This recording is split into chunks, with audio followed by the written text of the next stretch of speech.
Hi, Andy Nelson. Today I want to talk about something that you might not think of as being protectable or potentially protectable.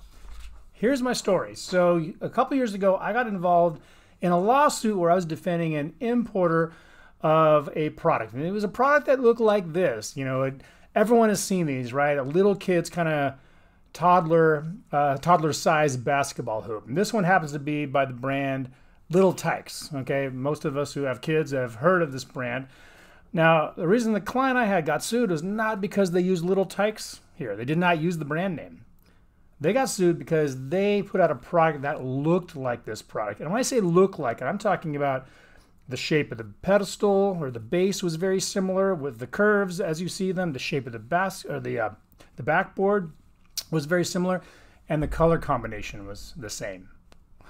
So instead of actually a brand name being used or something similar, we're talking about another company, in this case Little Tikes, claiming that their overall product appearance was protectable. And while it may sound a little bit odd to you, in fact, there are all kinds of products out there we see every day that have an appearance that may in fact function like a brand name, a trademark, because it is so distinctive that consumers identify it with a single source. I mean, think about Crocs, right? You see those walking around even at a distance and you go, oh yeah, that's that brand. Even if you forget the word Crocs, you know it's that one product.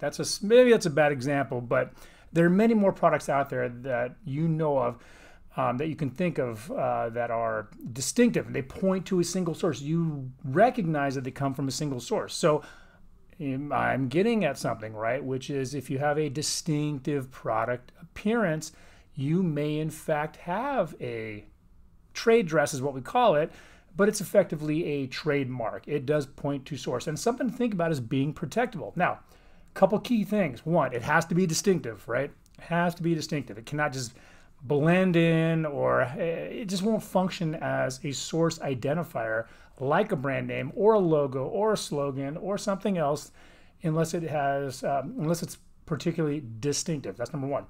Two, it cannot be functional. Okay, what I mean by that is whatever you're claiming as being a source identifier cannot have a utilitarian function. So you can't say, oh, my basketball hoops have hoops and consumers associate hoops with me. It's not going to work, right? Because for this to actually be what it is, it has to have a hoop. It's functional. So it can't be functional features, if that makes sense. Likewise, the color combination may be a shape, but it may be a color combination. That's a product feature.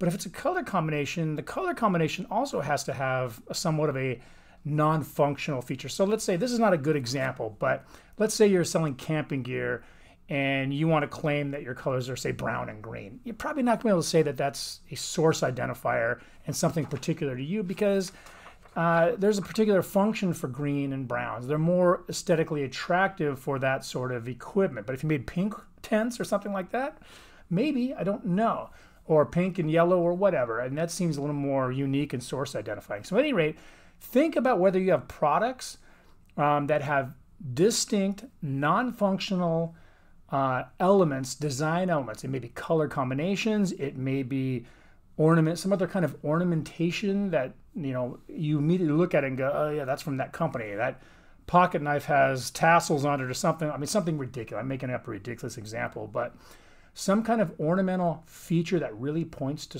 one source, it may just be a protectable element of your brand. Anyway, that's it for today. If you have any questions about product configuration again, or distinctive packaging, that's another way it might come out, color combinations, that sort of thing, feel free to drop me a comment, share this, or shoot me a note. I hope to talk to you soon. Bye-bye.